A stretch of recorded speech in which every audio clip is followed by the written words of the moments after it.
اکثر یہ سوال پوچھا جاتا ہے کہ کیا واقعی ایک کتاب کسی کی زندگی بدل سکتی ہے؟ الف شفق کے ناول محبت کے 40 اصول کے مطابق ایسا بالکل ہو سکتا ہے۔ یہ صرف ایک کہانی نہیں ہے، بلکہ یہ ایک دعوت ہے یہ سمجھنے کی کہ محبت کے ذریعے خود کو کیسے بدلا جا سکتا ہے۔ تو آئیے اس سفر کا آغاز کرتے ہیں۔ تو ناول کی شروعات ہی ایک بہت گہرے خیال سے ہوتی ہے۔ یہ ہمیں دو طرح کی زندگیوں کے بارے میں سوچنے پر مجبور کرتا ہے۔ ایک زندگی جو ایک بہتے دریا کی طرح ہے، جہاں کچھ بھی ہو جائے گہرا اثر نہیں چھوڑتا، اور دوسری زندگی ایک ٹھہری ہوئی جھیل جیسی، جہاں ایک چھوٹا سا پتھر بھی ایسی لہریں پیدا کر سکتا ہے جو سب کچھ بدل کر رکھ دے۔ اصل سوال تو یہ ہے کہ ہماری زندگی کیسی ہے؟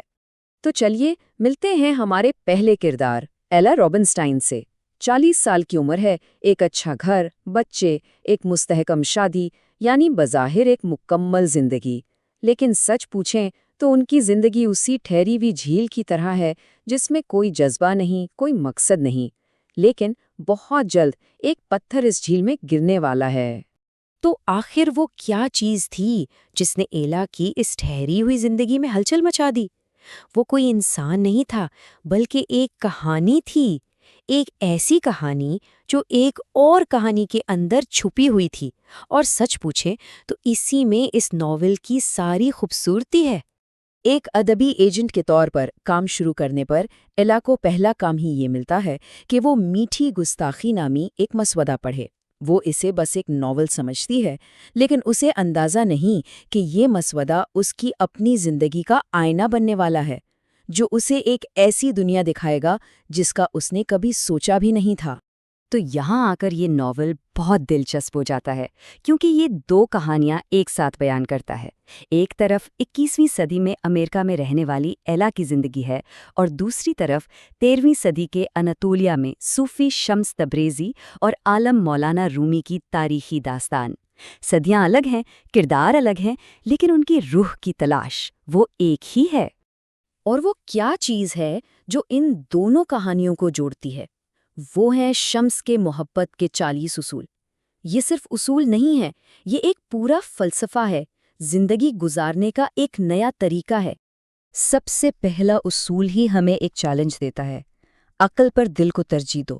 کتاب کہتی ہے کہ اصل سچائی اور دانائی ہمارے دماغ کی منطق میں نہیں، بلکہ ہمارے دل کی گہرائیوں میں چھپی ہوتی ہے، اور یہی وہ فلسفہ ہے جو رومی اور ایلا دونوں کی زندگیوں کو بدل کر رکھ دیتا ہے۔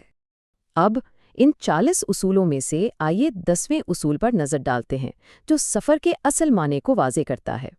ہم اکثر سفر کا مطلب یہی سمجھتے ہیں کہ کہیں جانا ہے، مشرق، مغرب، شمال یا جنوب، لیکن یہ اصول ہمیں یاد دلاتا ہے کہ یہ ساری سمتیں بے معنی ہیں اگر سفر اندر کی طرف نہ ہو رہا ہو۔ اور یہی اصل میں اس کتاب کا مرکزی خیال ہے۔ حقیقی تبدیلی باہر کی دنیا کو بدلنے سے نہیں آتی، بلکہ اپنے اندر کی دنیا کو کھوجنے سے آتی ہے۔ سب سے بڑا ایڈونچر تو خود کو جاننے کا سفر ہے۔ اور پھر یہ اصول آتا ہے جو ایک ایسی سچائی ہے جسے ہم سب جانتے ہیں۔ دوسروں سے محبت پانے کے لیے پہلے خود سے محبت کرنا سیکھنا ہوگا۔ جب تک ہم خود کو پوری طرح قبول نہیں کرتے، ہم کسی اور کی محبت کو کیسے قبول کر سکتے ہیں؟ یہ ایک ایسا سبق ہے جو ایلا اور رومی دونوں کو بہت مشکل سے سیکھنا پڑتا ہے۔ اچھا، تو ہم نے اصولوں کی بات تو کر لی، لیکن یہ کرداروں کی زندگیوں پر اثر کیسے ڈالتے ہیں؟ آئیے دیکھتے ہیں کہ یہ تبدیلی کا سفر کیسا ہوتا ہے۔ شمس کے زیر اثر رومی کی تو جیسے دنیا ہی بدل جاتی ہے۔ وہ ایک کتابی عالم سے محبت کے شاعر بن جاتے ہیں۔ وہ الفاظ اور منطق کی دنیا کو چھوڑ کر دل کے تجربے کو گلے لگاتے ہیں۔ ان کا سفر علم سے عشق کا سفر بن جاتا ہے، ایک ایسا سفر جہاں وہ خود کو کھو کر کائنات کو پا لیتے ہیں۔ اور دوسری طرف آئلہ ہے، اور اس کی بیٹی کے یہ الفاظ یہ اسے جیسے آئینہ دکھا دیتے ہیں۔ جس طرح رومی اپنے علم کے خول میں قید تھے، بالکل اسی طرح آئلہ بھی ایک ناخوش گھریلو زندگی کے پنجرے میں پھنسی ہوئی ہے، محبت سے ڈرتی ہے اور تبدیلی سے خوفزدہ ہے۔ لیکن بالکل رومی کی طرح ایلا بھی بدلنا شروع ہو جاتی ہے۔ شمس کی کہانی اور اس کے مصنف سے خط و کتابت اس کے دل کے دروازے کھولنے لگتی ہے۔ یہ جملہ دراصل اس کی تبدیلی کا اعتراف ہے۔ وہ بھی اپنے بنائے ہوئے اصولوں کو توڑ کر محبت کے لیے تیار ہو رہی ہے۔ تو شاید آپ سوچ رہے ہوں 13ویں صدی کی کہانی، بھلا اس کا آج کی دنیا سے کیا تعلق ہے؟ 800 سال پرانی یہ حکمت آج ہمارے لیے اتنی اہم کیوں ہے؟ اچھا، تو کتاب خود اس سوال کا جواب دیتی ہے۔ وہ 13ویں اور 21ویں صدی کے درمیان ایک سیدھا تعلق قائم کرتی ہے۔ دونوں ادوار مذہبی لڑائیوں، غلط فہمیوں اور ایک انجانے خوف سے بھرے ہوئے تھے۔ اور یہیں پر اس کتاب کا وہ پیغام سامنے آتا ہے جو کسی ایک دور کے لیے نہیں ہے۔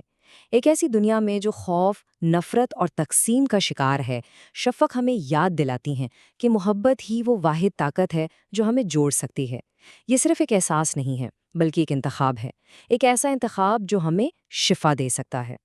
اور یہ سب کچھ، یہ سارا سفر ہمیں محبت کے 40ویں اور آخری اصول تک لے آتا ہے، جو اس پورے فلسفے کا نچوڑ ہے۔ آخر میں کتاب ہمیں ایک بہت بنیادی سوال کے ساتھ چھوڑ جاتی ہے: محبت کے بغیر زندگی کا کیا مطلب ہے؟ یہ ہمیں سکھاتی ہے کہ محبت کو کسی تعریف یا لیبل کی ضرورت نہیں ہوتی، یہ بس ہے، خالص اور سادہ۔ یہ ایک ایسی سچائی ہے جو صدیوں سے گونج رہی ہے اور ہمیں یاد دلاتی ہے کہ ہماری زندگی کا اصل مقصد محبت کرنا اور محبت پانا ہی ہے۔